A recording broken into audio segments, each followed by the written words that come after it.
नमस्कार. Prime time महाराष्ट्रामध्ये आपलं सगळ्यांचं स्वागत. 30 तारखेला गुढीपाडवा आहे. मराठी सण, मराठी नवीन वर्षाची सुरुवात, त्यामुळे सगळीकडे उत्साहाचं वातावरण आहे. त्यात मराठी भाषेला अभिजात भाषेचा दर्जा मिळाला आहे, त्यामुळे आनंदाचं वातावरण आहे. पण गुढीपाडवा असू देत, दसरा असू देत, आपलं लक्ष आणखीन एका गोष्टीकडे वळतं, ते म्हणजे ठाकरे बंधू काय बोलणार याकडे. या गुढीपाडव्याच्या निमित्ताने राज ठाकरे म्हणजे मनसेचे राज ठाकरे हे आपल्या कार्यकर्त्यांना, पदाधिकाऱ्यांना, नेत्यांना संबोधित करणार आहेत. आता राज ठाकरे या मेळाव्यामध्ये नेमकं काय बोलणार, ते काय भूमिका घेणार, ते कुणाला टाळी देणार, कुणासमोर मैत्रीचा हात करणार की एकला चलोरेची भूमिका घेणार, हे बघणं फार महत्त्वाचं ठरणार आहे. त्यामुळे या व्हिडिओमधनं आपण हेच जाणून घेण्याचा प्रयत्न करणार आहोत.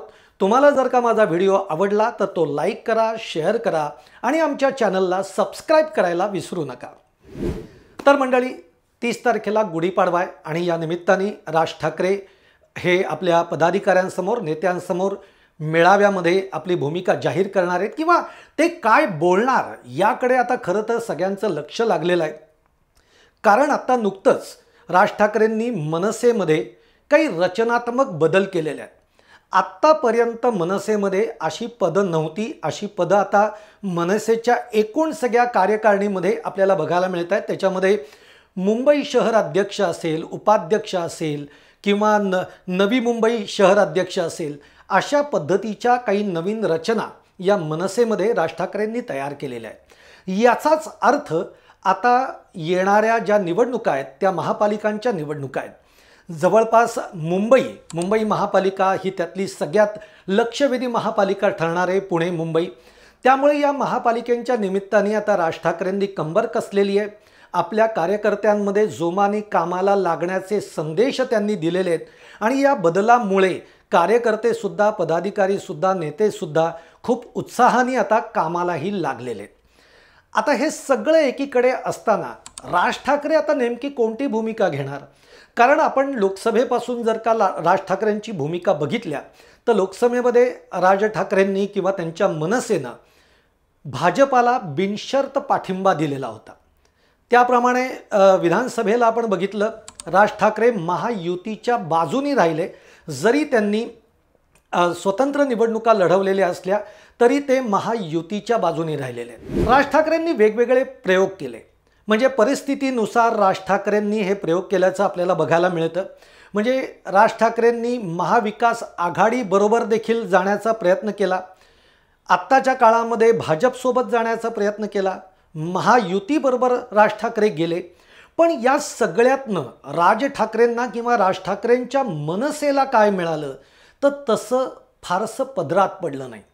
राज ठाकरेंच्या बोलण्याचा परिणाम होतो पण त्याचा फायदा मनसेला होत नाही.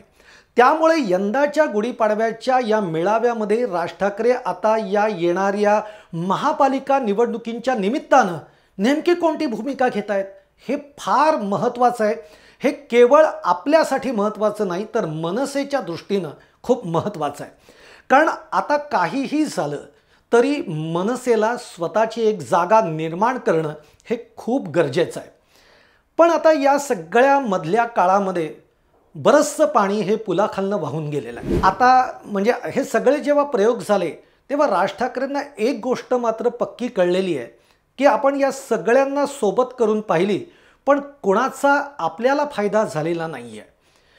आता मधल्या काळात जर का तुम्ही बघितलं तर राज ठाकरे महायुतीवर सध्या बोलताना आपल्याला बघायला मिळत आहेत, महायुतीवर टीका करताना बघायला मिळत आहेत. आत्ता परवाचं जे त्यांचं स्टेटमेंट आहे त्यामुळे अक्षरशः गदारोळ झाला असं स्टेटमेंट त्यांनी केलेलं आहे. त्या स्टेटमेंटकडे आपण येऊच. सध्या सगळ्यात महत्त्वाचं म्हणजे गेल्या 10 वर्षामध्ये सातत्याने ही चर्चा सुरू झाली आहे की या दोन बंधूंनी एकत्र यावं. पण आत्तापर्यंत ते काही शक्य झालेलं नाही, ते शक्य होणारही नव्हतं. पण आता पुन्हाही ही एक चर्चा सुरू झालेली आहे की या दोन बंधूंनी एकत्र यावं. हे जर दोघं एकत्र आले तर निश्चित एक वेगळा परिणाम बघायला मिळेल किंवा राजकारणामध्ये एक वेगळंच वातावरण तयार होऊ शकेल असं लोकांचं म्हणणं आहे. आता हे खरंच एकत्र येतील का हा प्रश्न आहे. पण गेल्या काही काळामध्ये जर आपण बघितलं, काही दिवसांमध्ये जर आपण बघितलं, तर राज ठाकरे आणि उद्धव ठाकरे यांच्या भेटीगाठी वाढलेल्या आहेत किंवा उद्धव ठाकरेंच्या शिवसेनेवरच्या भूमिका जी आहे राज ठाकरेंची ही कुठेतरी मवाळ आपल्याला बघायला मिळते.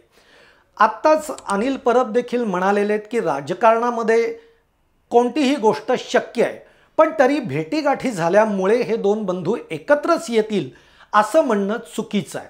म्हणजे ही दोन्ही विधानं तशा अर्थाने बरोबर आहेत की भेटीगाठी वाढल्या म्हणजे ते एकत्र येतील असंही नाही, पण याच्या मागे एक भूमिका जर आपण बघितली की आत्ता उद्धव ठाकरे शिवसेना गटालाही गरज आहे आणि राज ठाकरेंच्या मनसेला तर गरज आहेच आहे. पण एकत्र येऊ शकतात का या मुद्द्यावर जर आपण विचार केला तर अगदी 100 पैकी जर मार्क द्यायचे झाले तर आत्ताच्या परिस्थितीमध्ये सुद्धा आपल्याला असं वाटतंय की 80% नाही हेच उत्तर आपल्याला मिळेल. परंतु शेवटी पुन्हा राजकारणामध्ये काहीही होऊ शकतं, कोणतेही प्रयोग होऊ शकतात, हे 2019 पासून आपण पाहिलेलं आहे. पण राज ठाकरेंनी आत्ता जे एक मध्यंतरी स्टेटमेंट केलं हे खूप महत्त्वाचं स्टेटमेंट आहे आणि या स्टेटमेंटमुळे राज ठाकरेंनी दोन पक्षांना चिमटे काढलेले आहेत आणि एका पक्षाला गोंजारलेला आहे.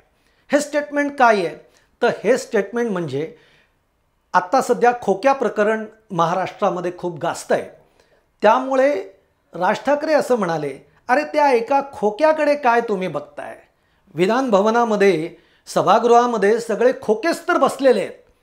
आता तुम्ही एक लक्षात घ्या, या विधानाकडे केवळ एक विनोद म्हणून बघून चालणार नाही आहे किंवा या त्यांनी विधान केलं आहे म्हणून केवळ हसून चालणार नाही आहे. या विधानाकडे जर लक्षपूर्वक आपण बघितलं तर एक गोष्ट आपल्याला कळेल, शिंदे हे मूळ शिवसेनेतनं बाहेर पडले, काही 40 आमदारांसह 40-42 आमदारांसह ते बाहेर पडले.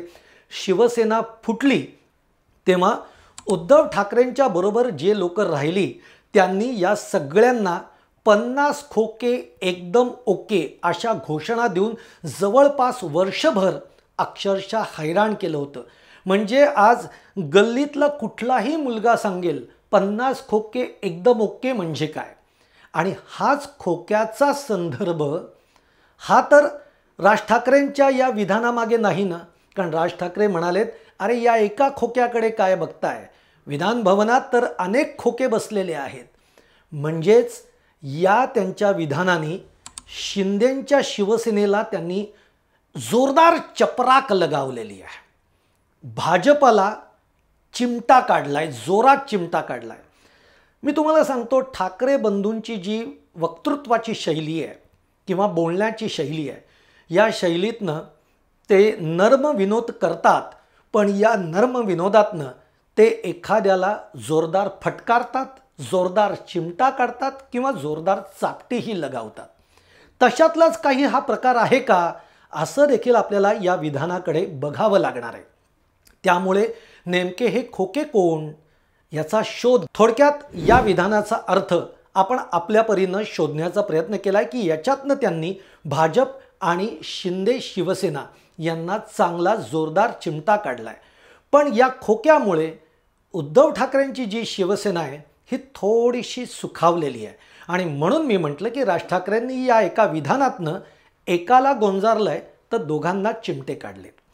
पण तरीही म्हणून राज ठाकरे आणि उद्धव ठाकरे हे एकत्र येऊ शकतात का अशी जर का आपण स्थिती बघितली ती नाही मी यासाठी म्हणतोय, कारण शेवटी कितीही झालं, दोघांना एकमेकांना कितीही एकमेकांची गरज वाटली तरीही एका म्याणात दोन तलवारी राहू शकत नाही. मुळामध्ये ठाकरेंचा जो स्वभाव आहे तो आपण कोणाच्या हाताखाली काम करणं हा ठाकरेंचा मुळात स्वभावच नाही आहे. त्यामुळे उद्धव ठाकरेंबरोबर जर तितक्या बरोबरीचं तोलामोलाचं वजनदार जर काही असेल तरच राज ठाकरे याचा विचार करू शकतील किंवा उद्धव ठाकरे याचा विचार करू शकतील, पण तसं चित्र दिसू शकत नाही. असं झालं तर मग पुढच्या सगळ्याच गोष्टी खूप कॉम्प्लिकेटेड आहेत. त्यामुळेच मी नाही 80% हे दोघं आत्ता तरी एकत्र येण्याची शक्यता कमी वाटते आहे असं मी म्हटलं.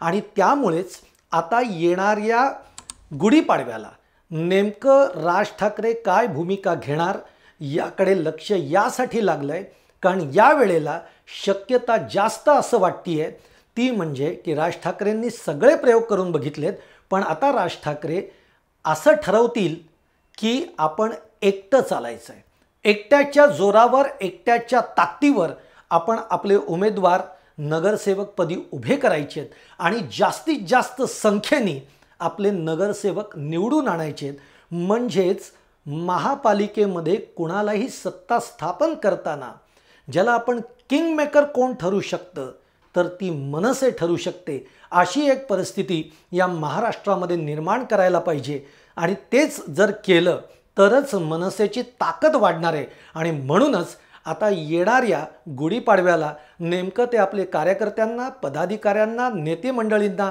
काय संबोधित करतायत, ते कोणती भूमिका घेत आहेत याकडे बघणं फार महत्त्वाचं आहे। तुम्हाला जर का माझा व्हिडिओ आवडला असेल तर तो लाईक करा, शेअर करा आणि आमचं चॅनल सबस्क्राईब करा।